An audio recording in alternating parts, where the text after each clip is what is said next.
You might have seen there's this big New York Times story today, big story, very important story, about how the leading Republican presidential candidate, Donald Trump, and Republicans more broadly, have this plan that they want to put in place if the Republican Party wins the presidency in 2024. They're calling it Project 2025 because this is a plan that's supposed to go into effect upon the inauguration of Donald Trump in 2025. Either Trump or some other Republican president gets inaugurated in January of 2025, and Project 2025 thereby goes into effect. This plan is being coordinated by a right-wing think tank called the Heritage Foundation, and it is a plan to radically change the form of governance that we have in the United States so as to concentrate all the power of the government in the hands of a single leader. Quote, our current executive branch was conceived of by liberals. What's necessary is a complete system overhaul. Quote, what we're trying to do is identify the pockets of independence inside the U.S. government and seize them. Seize them. So there won't be any more pockets of independent power outside the power that is held by the president. Now, as I said, they want this to be Donald Trump.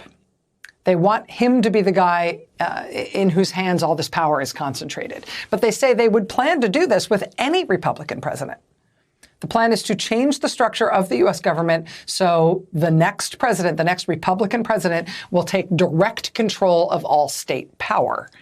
He would, for example, take over all federal law enforcement and run that directly for his own benefit through the DOJ. There would be no more independence of federal law enforcement. The next president would take control of private business in this country for his own benefit through the powers of the FTC, the Federal Trade Commission. The next president would revive an old and, I should say, illegal practice called impoundment, which would basically take away the fundamental powers of Congress and put that power, too, in Trump's hands. Again, identify the pockets of independence and seize them. So instead of checks and balances and limited government, we'd have more of a strongman system of government. We'd have a single leader with all the power of the state personally arrogated to him. No other part of the government, no other thing in the country at all would be allowed to constrain him. That sounds nice. It at least sounds simple. That said, it is obviously fundamentally opposite to the whole idea of why we exist as a country in the first place. And I think it's no surprise to see an article like this, to see reporting like this in the Times today. I think everybody sort of knows that this is where the American political right, where the Republican Party has been heading in the Trump era. But still, I think the reason this reporting today is getting so much attention and causing so much consternation is because, however much this might be the dream of the Trump era right wing in American politics, for the most part, the American people really don't want this. And so it's one thing to sort of see it hinted at or to feel like this is the kind of system they'd like to replace our system with. It's another thing to see it in black letter print, right? To find out that they've put a name on it, that it's a project that has an implementation date and they're getting it ready.